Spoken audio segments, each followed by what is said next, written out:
കുട്ടികളുടെ സ്നാക്ക് ബോക്സിൽ വെച്ച് കൊടുക്കാനോ അല്ലെങ്കിൽ വൈകിട്ട് ഒരു സ്കൂൾ വിട്ട് വരുമ്പോൾ കൊടുക്കാനോ ഇനി അതുമല്ല എന്നുണ്ടെങ്കിൽ ഒരു പാർട്ടിക്കൊക്കെ സെർവ് ചെയ്യാൻ പറ്റുന്ന വളരെ എളുപ്പത്തിൽ ഉണ്ടാക്കിയെടുക്കാൻ പറ്റുന്ന ഒരു അടിപൊളി സ്നാക്കിന്റെ റെസിപ്പി നോക്കിയാലോ.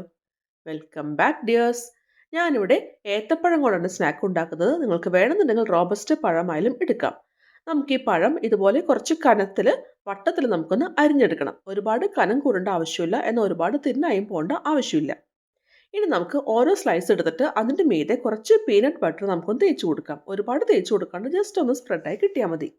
ഇനി നമുക്ക് മറ്റൊരു സ്ലൈസ് എടുത്തിട്ട് ഇതിൻ്റെ മീതെ ഒന്ന് വെച്ച് കൊടുക്കാം. ഒരു സാൻഡ്വിച്ച് പോലെ നമുക്ക് എല്ലാ പഴത്തിൻ്റെ സ്ലൈസ് കൊണ്ടും റെഡിയാക്കി എടുക്കാവുന്നതാണ്. ഇനി നമുക്കിത് റെഡിയാക്കി എടുക്കാം. ഞാനിവിടെ മിൽക്ക് ചോക്ലേറ്റാണ് എടുത്തിരിക്കുന്നത്. നിങ്ങൾക്ക് വേണമെന്നുണ്ടെങ്കിൽ ഡാർക്ക് ചോക്ലേറ്റ് എടുക്കാം. അപ്പോൾ കുറച്ച് കൂടുതൽ ഹെൽത്തി ആയിരിക്കും. നമുക്കൊന്നെങ്കിൽ മൈക്രോവേവിൽ വെച്ചിട്ട് അല്ലാന്നുണ്ടെങ്കിൽ ഡബിൾ ബോയിൽ മെത്തേഡ് വഴിക്കൊന്ന് മെൽറ്റ് ചെയ്തിട്ട് എടുക്കാം. അതിലേക്ക് 2 തുള്ളി വെളിച്ചെണ്ണ കൂടി ചേർത്ത് മിക്സ് ചെയ്യുകയാണെന്നുണ്ടെങ്കിൽ നല്ല സ്മൂത്തായിട്ട് നമുക്കിത് കിട്ടുന്നതാണ്.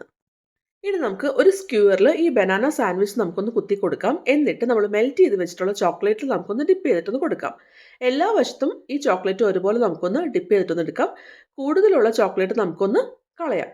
ഇനി നമുക്ക് കുറച്ച് ഫൈനായിട്ട് പൊടിച്ചിട്ടുള്ള നട്ട്സിൽ നമുക്കൊന്ന് റോൾ ചെയ്തിട്ടൊന്ന് എടുക്കാം. ഞാനിവിടെ കുറച്ച് പിസ്താഷ്യോസും അതുപോലെ കാഷ്യൂ നട്ട്സാണ് എടുത്തിരിക്കുന്നത്. ഇനി നമുക്ക് സെറ്റ് ചെയ്യാനായിട്ട് കുറച്ച് സമയം ഒന്ന് വെക്കണം കേട്ടോ. പീനട്ട് ബട്ടർ ഇഷ്ടമില്ലാത്തവരാണെന്നുണ്ടെങ്കിൽ വെറുതെ ഇതുപോലെ പഴം മാത്രം നമുക്ക് ചോക്ലേറ്റ് ടിപ്പ് ചെയ്തിട്ടും ഈ ഒരു സ്നാക്ക് ഉണ്ടാക്കാവുന്നതാണ് കേട്ടോ. ഞാനിപ്പോൾ ഇവിടെ ഈ പിസ്താസും അതുപോലെ കാഷ്യൂ നട്ട്സ് ഒക്കെ ചെറുതായിട്ട് അരിയാനായിട്ട് ഉപയോഗിച്ചിരിക്കുന്നത് ഒരു നട്ട് സ്ലൈസർ വെച്ചിട്ടാണ്. അതിൻ്റെ ലിങ്ക് ഡിസ്ക്രിപ്ഷൻ ബോക്സിൽ കൊടുത്തിട്ടുണ്ട്. വേണമെന്നുണ്ടെങ്കിൽ ചെക്ക് ചെയ്ത് നോക്കിക്കോളൂ കേട്ടോ. വളരെ എളുപ്പത്തിൽ ഉണ്ടാക്കിയെടുക്കാൻ പറ്റുന്ന എന്ന നല്ല ടേസ്റ്റി ആയിട്ടുള്ള ബനാന ചോക്ലേറ്റ് സാൻഡ്വിച്ച് ഇവിടെ റെഡി ആയിട്ടുണ്ട്. കുട്ടികളുടെ സ്നാക്ക് ബോക്സിൽ വേണമെങ്കിൽ വെച്ച് കൊടുക്കാം, അല്ലെങ്കിൽ വൈകിട്ട് ഒരു സ്കൂളിൽ വിട്ട് വരുമ്പോൾ വേണമെങ്കിൽ നിങ്ങൾക്ക് കൊടുക്കാം. ഈ ഒരു പീനട്ട് ബട്ടറും അതുപോലെ പഴവും ചോക്ലേറ്റും അതുപോലെ ഡ്രൈഡ് ഫ്രൂട്ട്സും എല്ലാം കൂടി ഒരു അടിപൊളി ടേസ്റ്റാണ്.